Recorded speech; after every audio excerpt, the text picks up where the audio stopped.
Yeah. So here comes the preview for the next set. Alright, so I'll start by explaining the first problem we have. So this problem we have 6 different people, and they all have different weights. They're called A, B, C, D, E, and F. And they have to stand in this pyramid in such a way that nobody can be standing above somebody who is heavier, or nobody can be standing above somebody who's lighter than them. So basically, the lightest people are at the top, and the heavy people are at the bottom. Right? So they're actually like standing on top of each other's shoulders.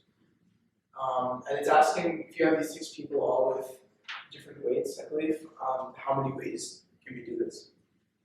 And then number 5 is just a bigger version of the same problem. So this time, instead of having 6 people, we have 15. And so then they're numbered 1 through 15. And we have the same condition, that the bigger numbers have to be in the bottom. So we choose this because the problem kind of like very much relate to each other, right?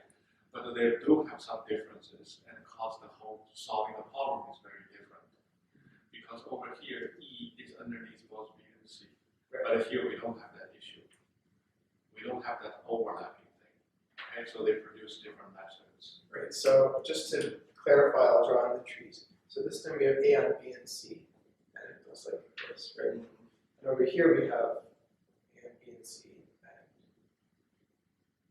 they split. Everybody has 2 people underneath that. Well, this is what cheerleaders do, right? They have very strong people at the bottom, and the lightest person on the top. And they jump. Right? So this is a great problem. What I feel is like it's a great extension of this problem, right? It's not just like simply make it more complicated, because the ideas are different and the approaches are different, even though they look very similar. Yeah. Okay, that's why it's a good pair. Okay, so I'll explain number 2, number 3. So number 2 seems like a very simple problem. We have 3 points P, Q, R with given coordinates. And we want to show that one of these angles is 45 degrees. So first of all, we need to figure out which one it is. So it's certainly not angle R, because it's clearly obtuse. So and we need to decide whether angle P or angle Q is 45 degrees.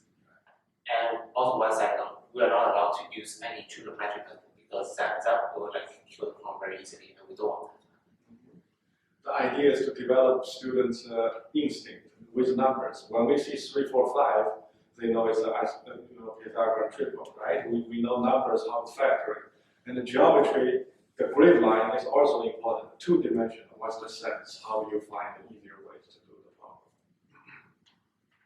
And number 3 discusses some criteria for deciding if a quadratic is parallel. So 3 criteria are given in this problem. The first one is that the two pairs of opposite sides are equal. The second criteria is that 2 pairs of opposite angles are equal. And the third is a mixture of 2. 1 pair of opposite sides and 1 pair of opposite angles are equal. And we want you to figure out whether each of these can be the legitimate criteria for deciding if it's a parallel or not. Right, and then the only remaining problem now is number 4. So for this problem, we have a 5x5 chessboard. So it's colored with black and white squares. And we can have this chessboard into pieces, just like some of our other rectangle problems. Except this time we're only allowed to translate the pieces around. We can't do any reflections or rotations. And we want to form 2 boards at the end. One is 4x4 and one is 3x3. And there's a catch though. The catch is that at the end, the colorings of the boards have to still be normal. So you still have to have alternating black and white squares at the end. So you can't just have 2 black squares together in the end. That is not a valid coloring. And also we have to find a way to do this in as few pieces as possible. Otherwise you could just cut it into 25 squares. So yeah. So that almost covers our introduction. I just want to say this problem is actually very, very difficult. Be very aware, right? It has hidden issues over here. And we didn't put this problem randomly. because there are many other things we can do with instincts and numbers. The reason we put this problem here is actually to help you to solve some other problems in this sheet. Okay?